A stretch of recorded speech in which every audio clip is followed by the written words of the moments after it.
गया है हमारा मिक्सचर। इसी तरह आप भी अपने घर में बनाएं और लॉकडाउन में ज़्यादा से ज़्यादा घर की चीज़ें खाएं।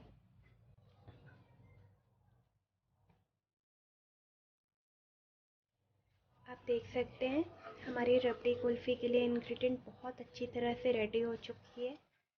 ये दानेदार है और देखने में भी बहुत अच्छी दिख रही है। अब हम इस टेक्सचर को आइसक्रीम मोल्ड में रखते जाते हैं, कुछ इस तरह। आपके पास जो भी अवेलेबल हो आप उसमें रख सकते हैं, बाउल में, ग्लास में, ज़रूरी नहीं है मोल्ड होना ही होना चाहिए। आप डिस्पोजल में भी यूज़ कर सकते हैं, डिस्पोजल में भी बहुत अच्छी आइसक्रीम जमती है। जैसा कि आप देख सकते हैं हमने आइसक्रीम मोल्ड में बैटर को पोर कर दिया है। अब हम इसे 2 बार टैप कर लेते हैं।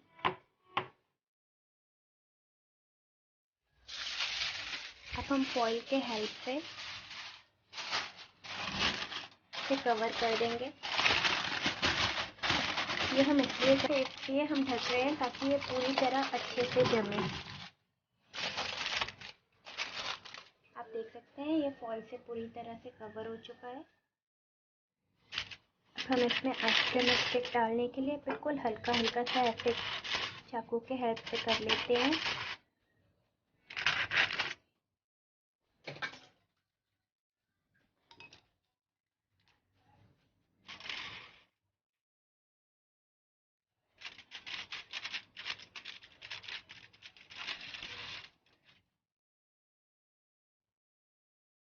तो चलिए हमारी आइसक्रीम अब जमने के लिए रेडी हो चुकी है।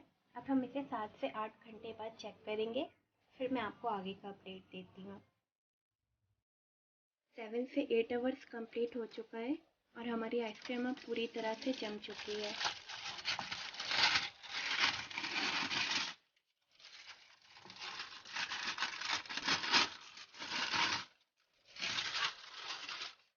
आप देख सकते हैं अच्छी तरह से जम चुकी है।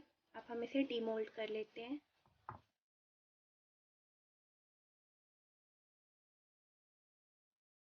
एक मिनट के लिए हम इसे पानी में रख रहे हैं।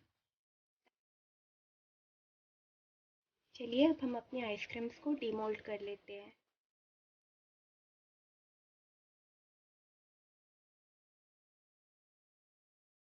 आप देख सकते हैं कितनी सुंदर आइसक्रीम है, बिल्कुल दानेदार रबड़ी की तरह बनकर तैयार हुई है। इसी तरह हम सारे आइसक्रीम्स को निकाल लेते हैं। मैं एक और आपको निकाल कर दिखा रही हूँ।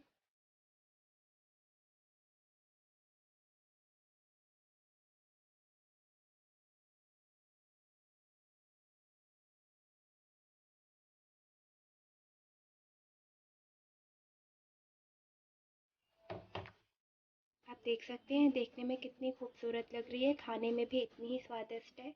आप अपने घर में बनाएं और पूरी फैमिली के साथ शेयर करें। Thanks for watching.